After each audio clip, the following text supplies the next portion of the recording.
நல்ல நிலம். கடவுள் நமக்கு தந்த வாழ்வு அழகானது, அருமையானது.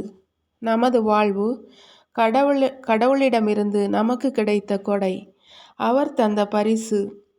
கடவுள் அளவுக்கு அதிகமாகவே அறிவு, ஆற்றல், திறமை, வலிமை, வல்லமை அனைத்தையும் வாரி வழங்கி இருக்கிறார்.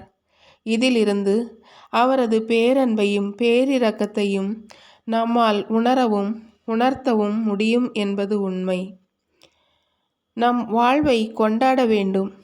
அதனை பிறருக்கு தானமாக வழங்க வேண்டும்.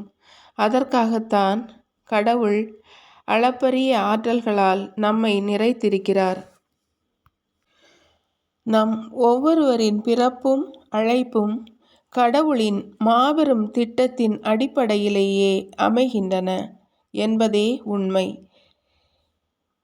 இன்றைய நற்செய்தியில் சுட்டிக்காட்டப்படும் நல்ல நிலம் போல நமது வாழ்வில் விதையாம் கடவுளின் வார்த்தைக்கும் செயல்பாட்டுக்கும் நம்மை அர்ப்பணித்தால் நம் பிறப்பும் அழைப்பும் அர்த்தமுள்ளதாகும். இறைவனும் நம்மில் மகிழ்ந்திருப்பார். இறைவனின் வார்த்தை நம் உள்ளத்தில் ஊன்றி இருக்கின்ற போது அது நமக்கு மட்டுமல்ல, சூழ்ந்து இருக்கின்ற பல்லாயிரம் மக்களுக்கு வாழ்வு கொடுக்கின்றது. இறை வார்த்தையை தினசரி கேட்பதற்கான வாய்ப்பினை நாம் பெற்றிருக்கின்றோம். அவ்வார்த்தை நமது உள்ளத்தில் செயல்படுவதற்கு நாம் அனுமதி அளிக்க வேண்டும். அப்போதுதான் நாம் 100 மடங்காக 60 மடங்காக பலன் கொடுக்க முடியும். இறைவனின் வார்த்தையை தூய ஆவி அருளும் வரமாக வைத்து போற்றுவோம். விதைப்பவர் உவமை நமக்கு அளிக்கும் செய்தி என்னவென்றால், நல்லவைகள் சொல்ல இன்று பற்றாக்குறை அதிகமுள்ளது. நல்ல விதைகளாக நல்ல வார்த்தைகள், செயல்கள் மற்றும் எண்ணங்கள் இன்று குறைந்து விட்டது.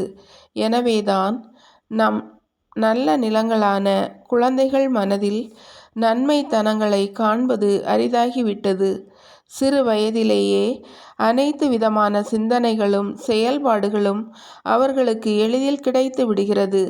நன்மைகள் அவர்களின் கண்களுக்கு புலப்படுவதில்லை.